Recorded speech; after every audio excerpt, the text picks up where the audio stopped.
Mari kita satu hati dalam doa. Bapak yang baik, terima kasih buat kasih setia, buat kebaikan Tuhan dalam kehidupan kami. Kami ucap syukur buat pemeliharaan-Mu yang sempurna sepanjang minggu ini. Kami ucap syukur Tuhan buat kasih setia rahmat-Mu yang selalu baru setiap pagi dalam kehidupan kami. Bapak yang baik, sebentar kami akan mendengarkan firman-Mu. Roh Kudus terangi hati dan pikiran kami hingga kami boleh mengerti, memahami, bahkan kami boleh merenungkan dan mengaplikasikan firman-Mu dalam kehidupan kami. Terima kasih Tuhan Yesus, kami mau katakan kami siap mendengarkan firman-Mu. Dalam nama Yesus kami berdoa dan ucap syukur. Amin. Shalom Bapak Ibu, Saudaraku, rekan-rekan terkasih Jemaat Home CC dimanapun berada. Kita masih dalam tema besar yang baru ini, yaitu pedang rohani dan perlawanan terhadap iblis. Ya, kita akan bahas tema ini jadi 4 subtema. Ya, minggu lalu kita bahas subtema pertama, yaitu musuh itu nyata. Hari ini berbicara tentang jangan berdamai dengan iblis. Minggu depan, subtema ketiga berbicara tentang perlengkapan senjata Allah. Dan subtema keempat berbicara tentang kemenangan yang sudah pasti. Nah Bapak Ibu Saudaraku, rekan-rekan terkasih Jemaat Home CC dimanapun berada. Subtema hari ini jangan berdamai dengan iblis, yaitu perlawanan aktif. Ya, ini akan kita ambil dalam Yakobus 4 ayat 7, Efesus 4 ayat 26 sampai dengan 27, 2 Korintus 10 ayat 3 sampai dengan 5, dan Matius 4 ayat 1 sampai dengan 11. Bapak Ibu Saudaraku, pada subtema pertama minggu lalu kita udah belajar bahwa musuh itu nyata. Iblis itu bukan dongeng. Iblis adalah makhluk roh yang jatuh karena kesombongan, dan iblis berjalan keliling seperti singa yang mengaum-ngaum mencari orang yang bisa ditelannya. Kita belajar minggu lalu untuk sadar dan berjaga-jaga. Ya, tidak boleh terlalu takut, tapi juga nggak boleh ngeremehin, gitu ya. Nah, sekarang kita masuk ke bagian kedua, ya, subtema kedua ini. Jangan berdamai dengan iblis. Jangan berdamai dengan iblis. Dan kita harus melawan secara aktif. Mengapa ini penting? Gini Bapak Ibu Saudaraku. Banyak orang Kristen setelah tahu ada musuh, memilih untuk apa? Hidup dalam gencatan senjata. Banyak orang Kristen setelah tahu ada musuh, memilih untuk hidup dalam gencatan senjata dengan iblis. Mereka tidak sepenuhnya melayani Tuhan, tapi juga tidak sepenuhnya menyerah kepada iblis. Orang-orang Kristen ini kompromi. Orang-orang Kristen ini, orang percaya ini, mereka membiarkan pintu-pintu terbuka lewat apa? Dosa kesayangan. Ada dosa-dosa kesayangan yang dipelihara. Mereka membiarkan pintu-pintu terbuka, celah itu terbuka lewat apa? Kepahitan, lewat kebiasaan buruk, atau ketidaktaatan dalam hal-hal yang kecil. Orang-orang seperti ini berpikir, yang penting saya nggak melakukan dosa besar. Kalau dosa-dosa kecil aja cengli lah ya, wajar lah ya. Kenapa semua orang juga begitu kok? Gitu. Bapak Ibu Saudaraku, perhatikan. Pemikiran seperti ini sangat berbahaya. Kenapa? Karena Alkitab tidak pernah mengenal atau tidak mengenal yang namanya zona netral dalam perang rohani. Tidak ada. Di dalam peperangan rohani tidak ada lagi yang namanya zona netral, ya, atau gencatan senjata. Kita tidak bisa sedikit tunduk kepada Tuhan dan sedikit buka pintu buat iblis. Nggak bisa. Yesus sendiri berkata dalam Matius 6 ayat 24, katakan gini, tidak seorang pun dapat mengabdi kepada dua tuan.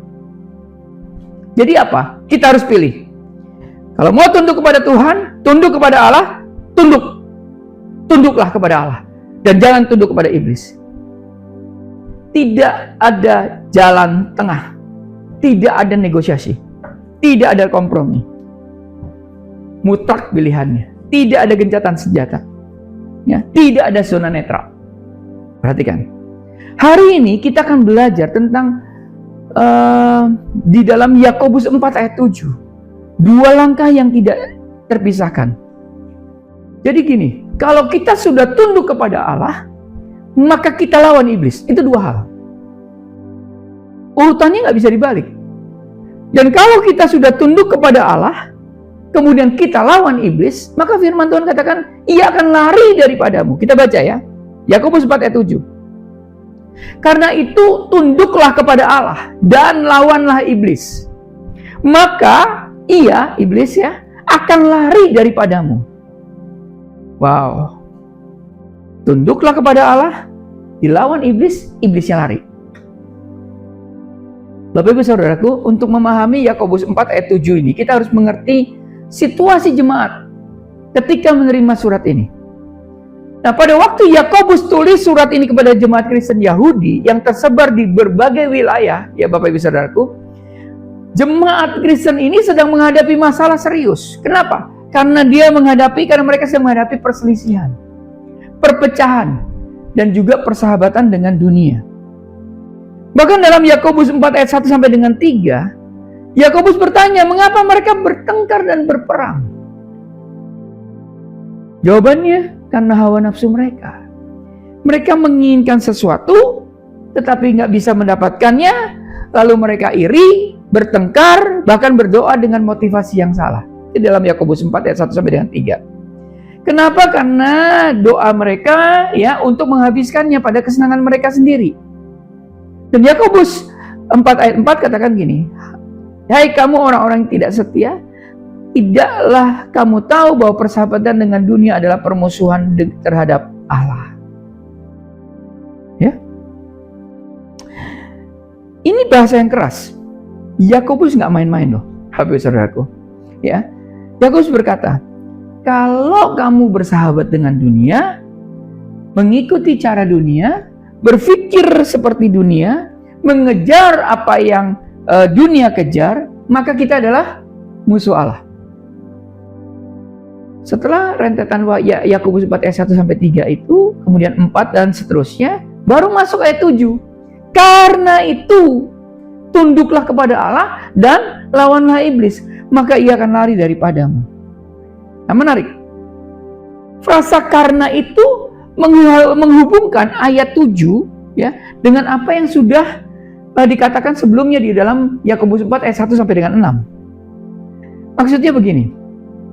Karena persahabatan dengan dunia adalah permusuhan dengan Allah, karena hawa nafsu menyebabkan konflik, karena doa mereka tidak dijawab karena motivasi yang salah, karena itu, ya firman Tuhan katakan, tunduklah kepada Allah dan lawanlah iblis.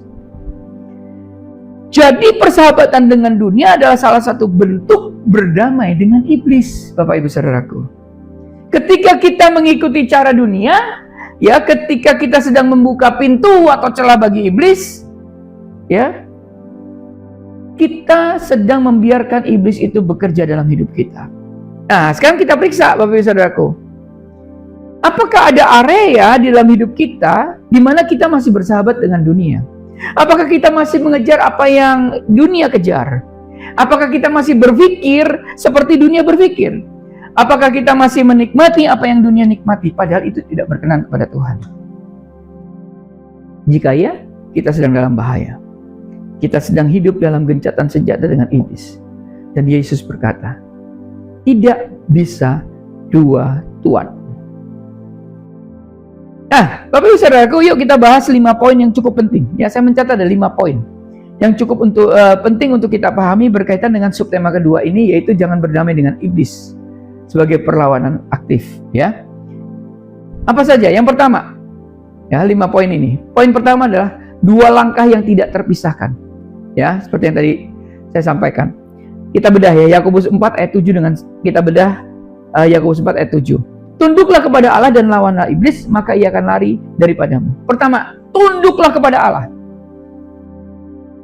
Kata tunduk dalam bahasa Yunani adalah hipotasso. Hipotasso. Istilah militer ini yang berarti menempatkan diri di bawah komando. Seorang prajurit harus tunduk kepada komandannya. Seorang prajurit tidak berdebat, tidak ada bergain, tidak tawar-menawar. Ya, prajurit tidak bisa pilih perintah mana yang mau diikuti, perintah mana yang tidak diikuti. Seorang prajurit itu harus taat. Nah, hipotasso ini atau tunduk kepada Allah ini ya berarti adalah mengakui bahwa Allah adalah Tuhan atas seluruh hidup kita, bukan hanya di bagian-bagian yang nyaman saja. Ya, mengakui bahwa Tuhan adalah Tuhan atas seluruh hidup kita.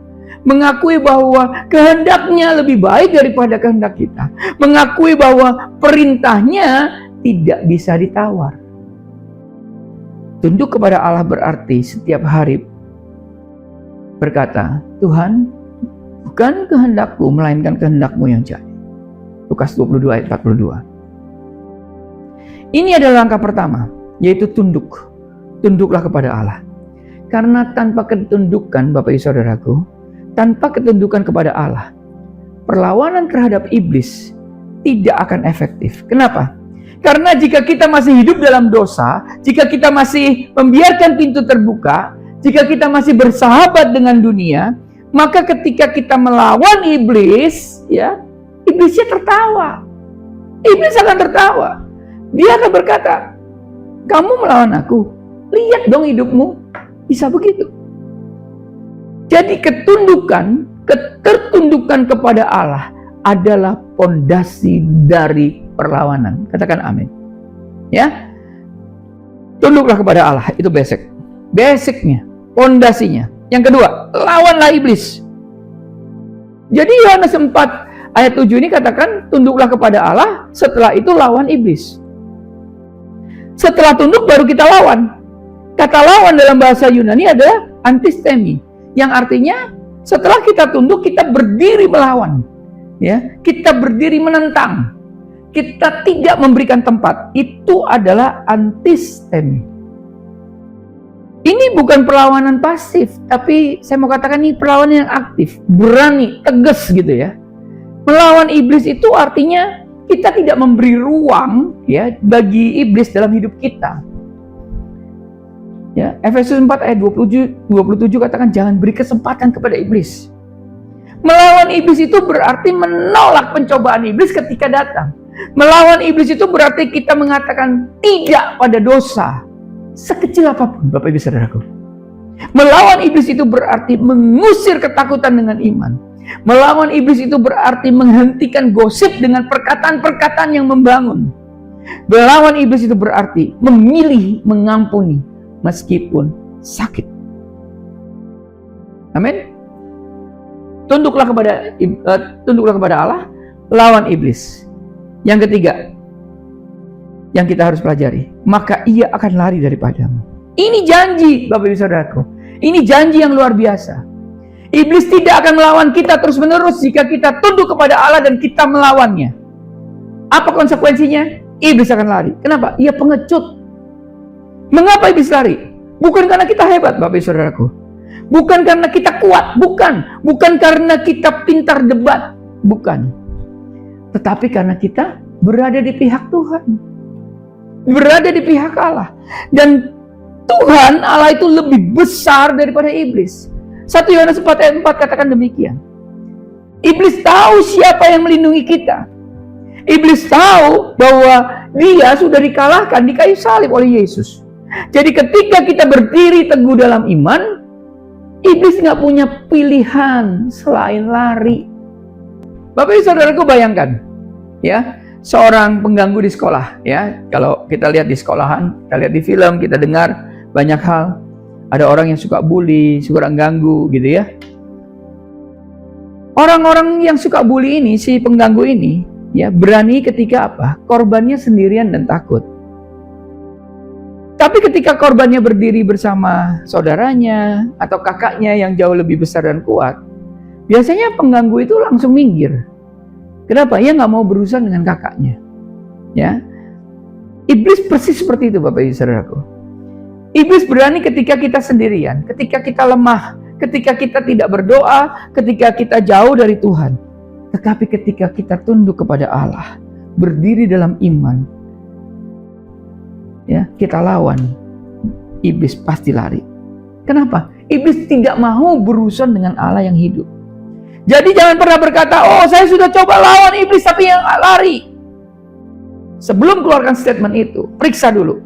Apakah kita sudah sungguh-sungguh tunduk kepada Allah? Apakah ada dosa yang masih kita pelihara? Apakah ada area di mana kita tidak mau taat? Kalau iya, bersihkan dulu, Bapak Ibu Saudaraku. Tutup pintu itu. Maka ketika kita melawan, iblis pasti lari. Amin.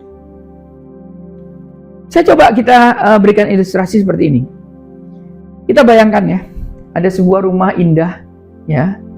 Pintu depannya kokoh. Wah, jendelanya kuat. Ada pagar sekelilingnya. Terus pemilik rumahnya udah pasang segala macam alarm dan sebagainya ya. Dengan sistem keamanan canggih punya deh pokoknya ya. Tapi ada satu masalah. Pintu belakangnya nggak pernah dikunci. Sebenarnya pintu itu sering dibiarkan terbuka lebar di pintu belakang itu. Dan pemilik rumah berkata, nggak apa-apa, daerah ini aman. Tidak mungkin ada pencuri. Kan dia merasa bahwa bentengnya sudah ada di luar ini. Tapi pintu belakangnya tidak dikunci. Satu malam, pencuri datang. Ya coba pintu depan, terkunci. Ya coba jendela, nggak bisa. Ya lihat sekelilingnya aman. Tapi kemudian pencuri ini menemukan pintu belakang yang terbuka lebar. Ya masuk, ya ambil barang-barang berharga, kemudian dia pergi. Apa yang terjadi? Pemilik rumah bangun kan pagi-pagi, terkejut. Bagaimana mungkin pencuri masuk? Sistem keamanan saya bagus. Bapak Ibu Saudaraku, sistem keamanannya bagus, tapi pintu belakangnya terbuka. Saya mau katakan ini gambaran orang Kristen saat ini, Bapak Ibu Saudaraku. Kita punya perlindungan Allah. Kita punya darah Yesus. Kita punya Roh Kudus. Kita punya firman Tuhan. Semua itu adalah sistem keamanan yang sempurna. Tetapi kita membiarkan pintu belakang terbuka. Dosa kesayangan yang tidak mau kita tinggalkan. Kepahitan yang tidak mau kita lepaskan. Kesombongan yang tidak mau kita akui. Kompromi-kompromi kecil, kompromi terhadap dosa-dosa kecil yang kita anggap sepele. Dan itu adalah pintu belakang yang terbuka. Iblis, si pencuri itu, masuk lewat pintu belakang itu. Iblis tidak perlu terobos sistem keamanan. Iblis cukup masuk lewat celah yang kita biarkan terbuka.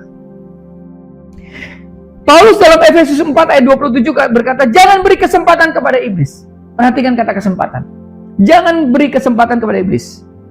Kata kesempatan dalam bahasa Yunani adalah topos. Ya, topos yang berarti tempat atau pijakan. Jadi dikatakan jangan beri kesempatan kepada iblis, itu artinya jangan beri ya iblis itu tempat berpijak di dalam hidup kita. Jangan beri dia celah. Jangan biarkan pintu belakang kita terbuka. Nah, Bapak Ibu Saudaraku, rekan-rekan terkasih, mari kita periksa. Apa pintu belakang dalam hidup kita? Dosa apa yang masih kita pelihara? Kita sayang-sayang dosanya. Kepahitan terhadap siapa yang belum kita lepaskan? Kebiasaan apa yang kita tahu Tuhan tidak berkenan, tapi kita tetap melakukannya? Saya mau katakan hari ini, pagi ini, tutup pintu itu. Sekarang. Tutup pintu itu sekarang, jangan tunda. Karena selama pintu itu terbuka, selama celah itu dibiarkan ada, maka iblis punya akses ke dalam hidupmu. Katakan amin.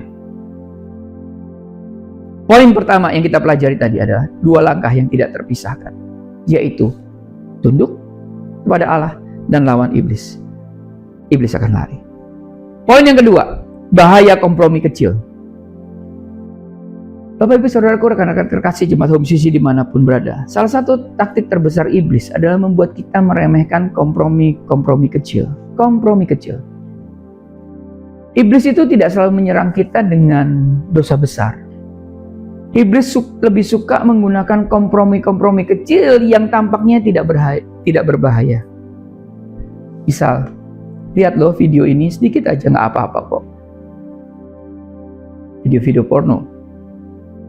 Udahlah, bohong sedikit untuk menyelamatkan keadaan. Nggak akan ngerugiin siapapun juga. Sudahlah, tunda aja baca Alkitabnya, masih ada besok. Udahlah, abaikan dulu teguran Roh Kudus. Nanti kita beresin. Ini suara-suara dalam hati ya, kompromi-kompromi kecil.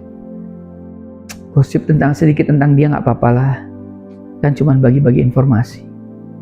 Bapak Ibu, saya mau katakan, kompromi kecil jika dibiarkan akan jadi habit. Akan jadi kebiasaan. Ketika itu jadi kebiasaan, itu kan jadi karakter. Dan karakter akan menentukan nasib. Amsal 30 ayat 25 berkata gini, semut, bangsa yang tidak kuat, tetapi mereka menyediakan makanan di musim panas. Dikatakan semut adalah makhluk kecil. Artinya apa? Seekor semut tidak berarti apa-apa. Tapi ribuan semut bisa menghabiskan persediaan makanan dalam satu malam. Kompromi kecil seperti semut tampaknya tidak berbahaya, tapi jika dibiarkan menghancurkan kehidupan rohani kita. Perhatikan. Kidung Agung 2 ayat 15 berkata, tangkaplah rubah-rubah itu bagi kami, rubah-rubah yang kecil yang merusak kebun-kebun anggur. Rubah kecil, Bapak Ibu Saudaraku, bukan rubah besar ya. Rubah besar mudah dilihat. Rubah kecil itu diam-diam merusak akar-akar pohon anggur. Dan ketika pohon anggur sudah rusak akarnya, nggak ada buah yang bisa dihasilkan. Nah, Bapak Ibu Saudaraku, apa rubah-rubah kecil dalam hidup kita? Hal-hal kecil yang tampaknya nggak bahaya, tapi diam-diam merusak pertumbuhan rohani kita. Saya mau katakan jangan biarkan kompromi kecil berlanjut. Tutup pintu itu sekarang. Karena hari ini kompromi kecil, besok bisa menjadi dosa besar. Hari ini membiarkan celah kecil, besok iblis masuk dan mengambil alih lebih banyak area. Paulus dalam 1 Korintus 5 ayat 6 berkata, sedikit ragi mengkamiri seluruh adut. Artinya apa? Seluruh dosa yang dibiarkan akan merusak seluruh hidup. Amin. Poin yang ketiga, Yesus teladan perlawanan. Poin pertama tadi kita bicara tentang dua langkah yang tidak terpisahkan, yaitu tunduk kepada Allah dan lawan iblis. Ya, yang kedua, bahaya kompromi kecil. Yang ketiga, Yesus teladan perlawanan. Matius 4 ayat 1 sampai 11. Bapak Ibu Saudaraku, rekan-rekan terkasih, jemaat Home CC dimanapun berada, kita tidak sendirian dalam perlawanan ini. Dan Tuhan Yesus teladan yang luar biasa.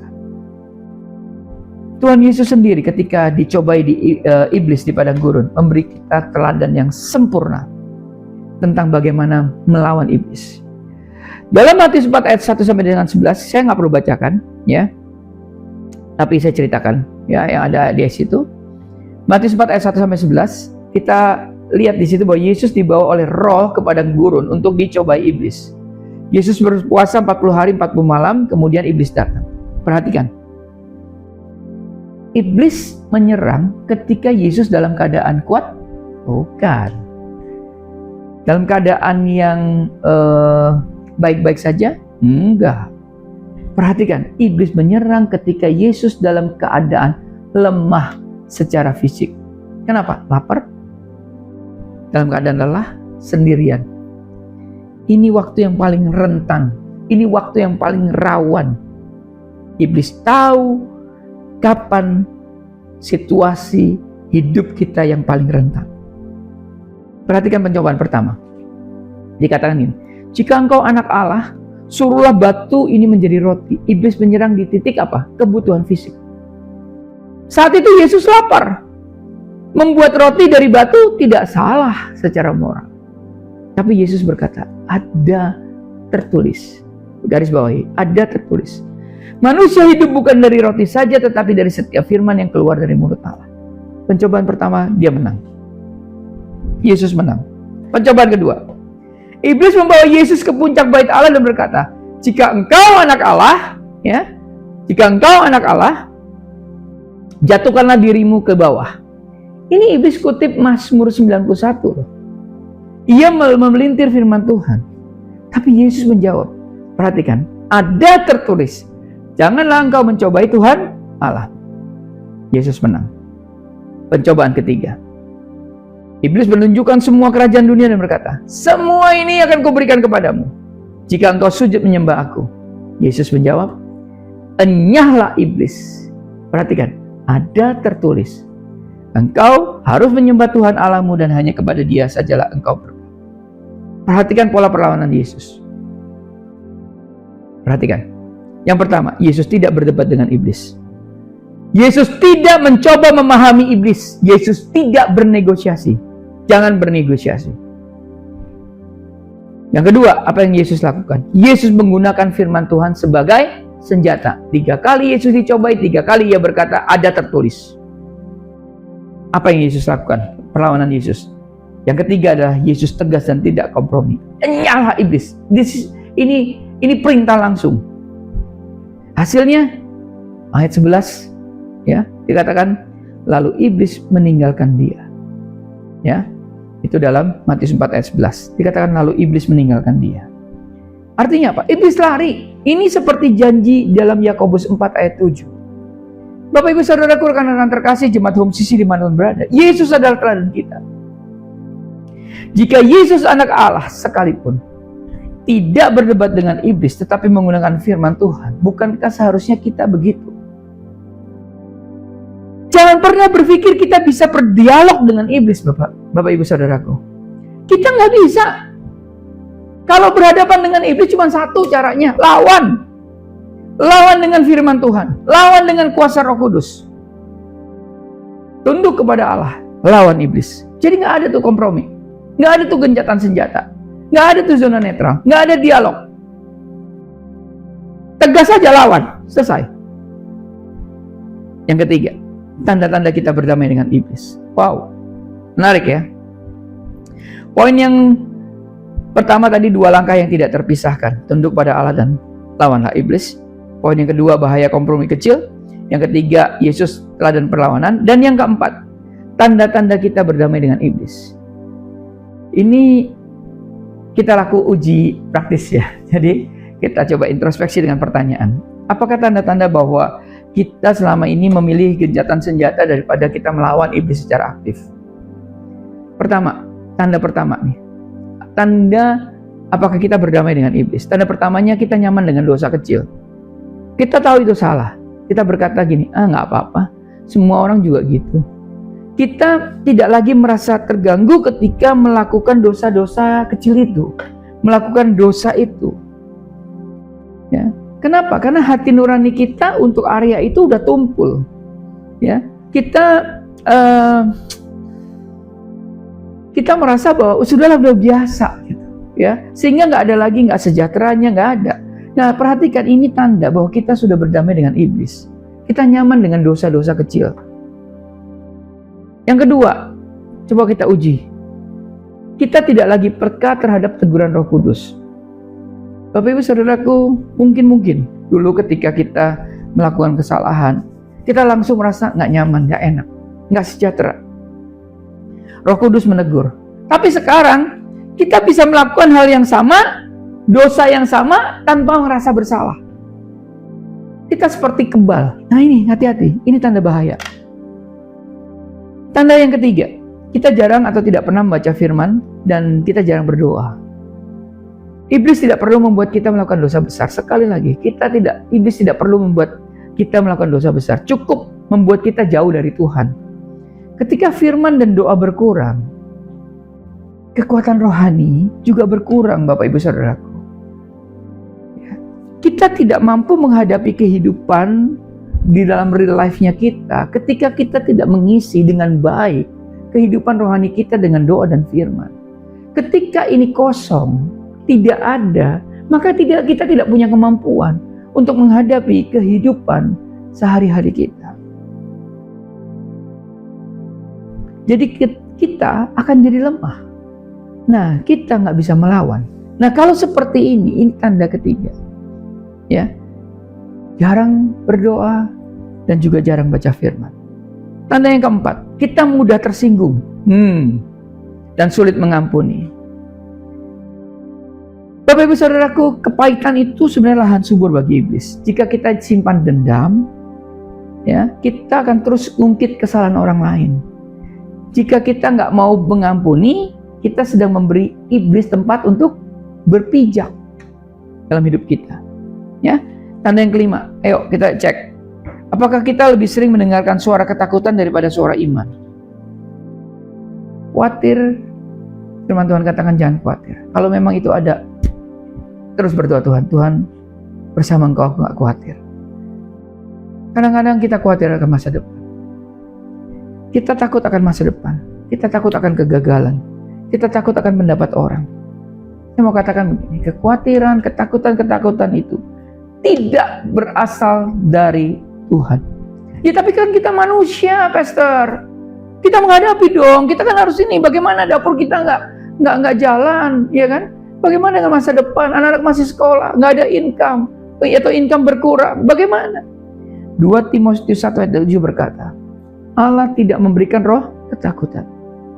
Jika kita dikuasai ketakutan, itu tanda bahwa kita lebih mendengarkan suara iblis daripada suara Tuhan. Bapak Ibu Saudaraku, rekan-rekan terkasih jemaat Home CC di mana pun berada. Kalau kita mengalami tanda-tanda tadi, 5 tanda itu, saya mau katakan jangan panik. tapi juga nggak bisa diabaikan. Apa yang harus kita lakukan? Sadari bahwa kita sedang hidup dalam gencatan senjata sama iblis.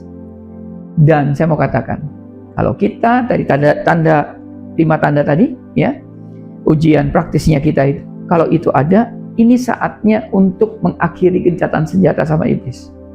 Saatnya untuk tunduk kepada Allah dan lawan iblis. Amin. Yang terakhir, poin yang terakhir, langkah praktis melawan iblis setiap hari. Tapi saudaraku, bagaimana kita melawan iblis secara praktis setiap hari? Ya, ada langkah-langkahnya. Ya, saya coba catat ada 6 langkah. Cepat aja. Yang pertama, mulai setiap hari dengan ketundukan kepada Allah. Kan kita harus mulai setiap hari dengan ketundukan kepada Allah ini gini. Sebelum kita melakukan apapun, ya, katakan di dalam hati atau dengan suara, Tuhan, hari ini aku tunduk kepadamu. Aku menempatkan diriku di bawah otoritas-Mu, Tuhan. Aku memilih untuk taat kepadamu. Bukan kepada keinginan dagingku, bukan kepada iblis. Nah, ketika kita mengatakan demikian, Bapak Ibu Saudaraku, ini adalah deklarasi iman yang mengingatkan kita dan roh-roh jahat. Ingat ya, mengingatkan kita dan roh-roh jahat tentang siapa yang kita ikuti dan yang kita taati. Deklarasikan setiap hari, Tuhan, hari ini aku tunduk kepadamu. Aku menempatkan diriku di bawah otoritas-Mu. Aku memilih untuk taat kepadamu, bukan pada keinginan dagingku, bukan kepada iblis. Jadi ini kita deklarasikan setiap hari. Yang kedua, tutup pintu-pintu yang terbuka. Jadi Bapak Ibu Saudaraku, hari ini dengan kasih saya mau sampaikan. Mari kita identifikasi area-area di mana kita memberi iblis tempat untuk berpijak. Mungkin dosa kebiasaan, mungkin kepahitan, mungkin tadi perkataan negatif, mungkin tontonan-tontonan yang tidak sehat. Ya, Anda tahulah maksudnya tidak sehat kan? Bertobatlah. Tutup pintu itu. Jika perlu, minta doa dari saudara seiman. Jangan biarkan pintu itu terbuka 1 hari lagi. Tutup. Ketiga, tadi mulai setiap hari dengan ketundukan kepada Allah. Kedua, tutup pintu-pintu yang terbuka. Ketiga, isi pikiran kita dengan firman Tuhan. Roma 12 ayat 2 berkata, berubahlah oleh pembaharuan budimu. Pikiran yang kosong akan diisi oleh sesuatu, entah kebenaran atau dusta. Jadi isi pikiran kita dengan firman Tuhan setiap hari. Baca Alkitab.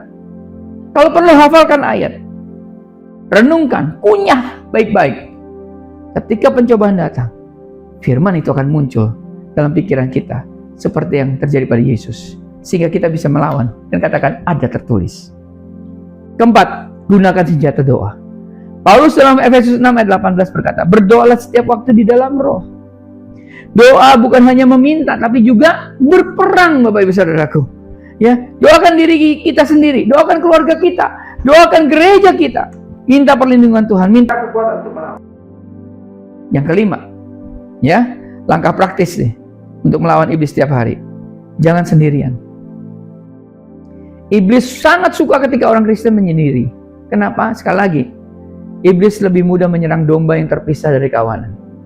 Tetap terhubung dengan tubuh Kristus. Hadiri ibadah, hadiri kebaktian, dengarkan firman Tuhan, ikuti kelompok sel, bergabung dengan komunitas, minta doa dari saudara seiman. Jangan bergumul sendirian. Yang keenam, tandanya. Ya, langkah-langkahnya. Ya, langkah keenam, ingat kemenangan Kristus. Jadi setiap kali kita merasa tertekan, kita merasa takut, ingatkan diri kita. Kristus sudah menang di kayu salib. Darahmu lebih dari cukup. Sehingga itu, darahmu membuat aku kuat, darahmu yang membuat iblis sudah dikalahkan, dan kita bertempur dari pihak yang sudah menang. Bukan untuk meraih kemenangan, tetapi dari kemenangan. Bedakan. Nah, Bapak Ibu Saudaraku, rekan-rekan terkasih, jemaat Home Sisi dimanapun berada, kita telah belajar bahwa seperti yang saya sampaikan tadi, tidak ada zona netral dalam perang rohani.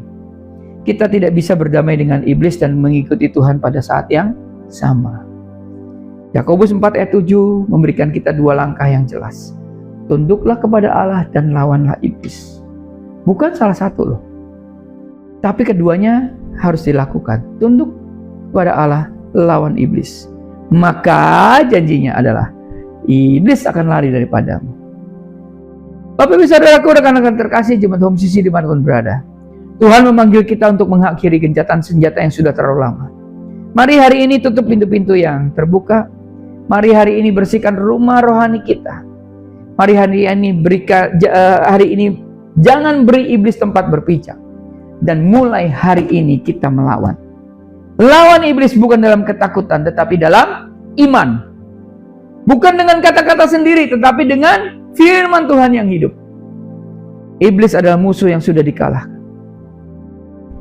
Iblis pengaum, tapi menelan kita selama kita tinggal di dalam Kristus. Yes, iblis berjalan keliling mencari celah. Tetapi jika kita tidak memberi celah, maka iblis tidak bisa berbuat apa-apa. Amin. Bapak Ibu Saudaraku, rekan-rekan terkasih jemaat Home CC di mana berada, mari kita komitmen hari ini. Jangan lagi berdamai dengan iblis. Katakan amin. Jangan lagi berdamai dengan iblis. Tidak lagi berdamai dengan iblis. Mulai hari ini lawan iblis. Bukan dengan amarah manusia ya Bapak Ibu Saudaraku, tetapi dengan iman yang teguh. Bukan lawan iblis bukan dengan ketakutan, tetapi dengan keberanian dari Tuhan. Karena jika Allah di pihak kita, siapa yang bisa lawan? Kita. Jika Kristus sudah menang, apa yang perlu kita takutkan? Amin. Tuhan Yesus memberkati. Mari kita berdoa. Tuhan Yesus yang baik, kami datang kepadamu dengan hati yang jujur. Kami mengakui bahwa selama ini kami sedang hidup dalam gencatan senjata dengan iblis. Tuhan Yesus, kami membiarkan pintu-pintu belakang terbuka. Kami meremehkan kompromi kecil. Kami merasa aman-aman saja, padahal musuh sudah masuk. Bapa, untuk hal ini ampuni kami. Ampuni kami Tuhan. Hari ini Tuhan, kami semua memutuskan untuk mengakhiri gencatan senjata itu.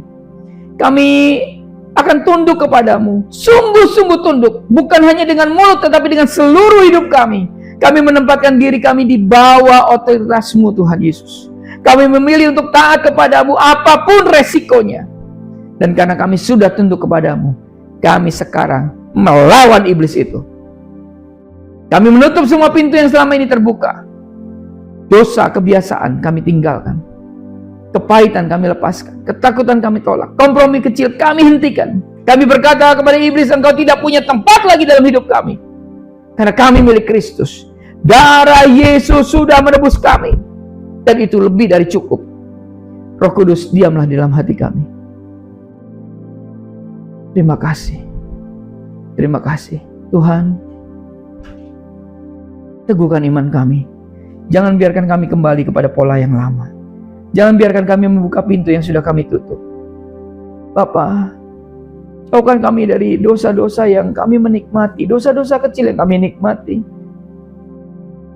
Tuhan Yesus, kami mau tutup pintu-pintu itu. Kami percaya pada janji-Mu ketika kami melawan iblis, ia akan lari. Bukan karena kami hebat, bukan karena kami kuat, tapi karena Engkau yang lebih besar. Terima kasih Tuhan Yesus. Di dalam nama Yesus yang sudah mengalahkan iblis selama-lamanya, kami berdoa. Amin. Karena itu saudara-saudaraku jemaat Kristus yang dikasihi Tuhan, angkatlah kedua tanganmu dan terimalah berkat. Mari kita aminkan setiap perkataan berkat ini yang kita percaya bahwa kita menerimanya. Tuhan memberkati engkau dan melindungi engkau. Tuhan menyinari engkau dengan wajahnya dan memberi engkau damai sejahtera, kasih karunia. Tuhan menghadapkan wajahnya kepadamu dan memberi engkau damai sejahtera. Kiranya kasih dan penyertaan Bapa di surga dan damai sejahtera dari Tuhan Yesus Kristus serta penghiburan dari Roh Kudus terus menyertai kita sampai Maranatha Tuhan Yesus datang kembali. Kita yang percaya dan menerima berkat Tuhan, mari kita sama-sama katakan amin. Selamat hari Minggu, selamat berkumpul bersama dengan keluarga. Terus cintai Tuhan, berhenti menghakimi dan selalu jadi berkat. Tuhan Yesus memberkati.